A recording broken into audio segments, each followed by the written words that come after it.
You had a great statistic on Get Up this morning that I very much appreciated. Yes. When we talk about the New York Football Jets and Aaron Rodgers coming off the injury and playing for this team with another loaded roster, much more under the radar than it all was a year ago at this time. Yep. But you gave everyone, or on TV this morning, and I'd like you to share it now, a statistic that could be very, very important. Yeah, I've said, like, it just seems like people are not giving Aaron Rodgers his due respect. I'm just speaking strictly on the field. Aaron Rodgers is 81-10 when the defense holds the opponent to 20 points or less. 81-10 throughout his whole career.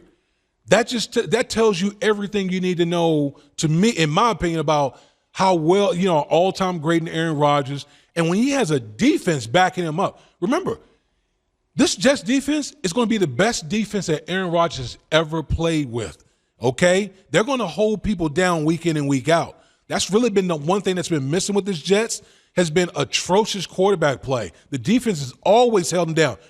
Can you imagine this Jets defense playing with a lead? Yes. With an all-time great at quarterback. I'm just saying, Aaron Rodgers being back and healthy with the Jets is a big effing deal.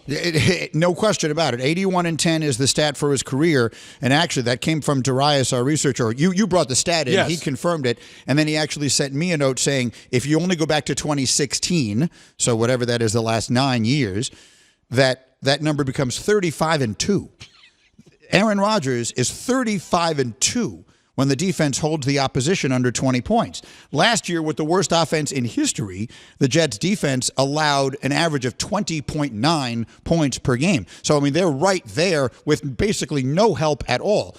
The one question I would ask you is, will the Jets have the pass rush that we project them to have if they don't have Hassan Reddick, who seems to be in the midst of a holdout that has no end in sight? Yeah, I think when you look at the Hassan Reddick situation, I think it's a difference between the Jets being a top 5 defense and maybe being the best defense in the National Football League. I still think this defense is going to be at the top of the league.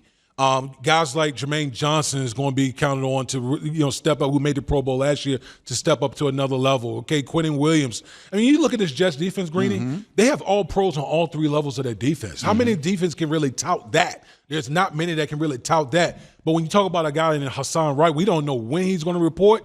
But if and when he does report, that's another closer for this Jets defense, because you have to imagine that with Aaron Rodgers at the helm, the Jets will be able to play with some leads this year. So maybe as the season goes on, Reddick has to come in at some point to accrue the year. Correct. If he wants to become a free agent, which is what he ultimately wants to become.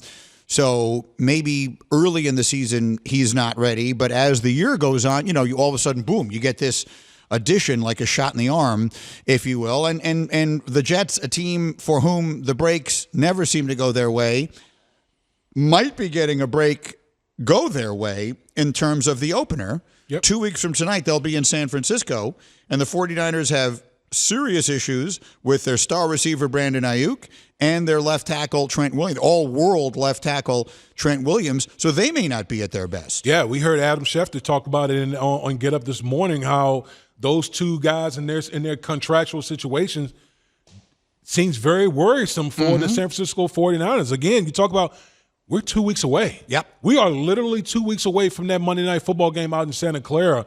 And as much as we've talked about Brandon Ayuk and what he means to the offense, I will tell people flat out right now, Trent Williams is more important to that offense and that football team than Brandon Ayuk. And if they can't get those contractual situations resolved, boy, you're talking about a godsend for the New York Jets going into that game. Listen, I'll tell you this, Trent, hold in there. Hold tight. Don't cave. They are screwing you, Trent. I mean, they under no circumstances do you need to be out there week 1. I think we need him back at absolute soonest week 2. Yeah. Look at the schedule. Who are they playing? I don't care. We need him not on the field week 1. That's what we need. Yeah, and by the way, week 2, I think they had the Tennessee Titans. No, the Jets have the Tennessee Titans. Yeah. Oh, you're talking about the San Francisco? I'm talking about San Francisco. We don't care about that. Let him come back for week 2. They have Minnesota. No, they have Minnesota. They have Minnesota. So okay. he needs to play against them. Okay, Minnesota. It's a conference. It's in the NFC. It's a more important game. More important. That's more important correct. for the 49ers. Cannot run the risk of an injured Trent Williams. So Trent, sit it. Sit week 1. Brandon, sit. Take a seat. Come to my house and watch it. I got people. They're welcome to come to the house and watch. It'll be great. It'll be great. So that's what we need.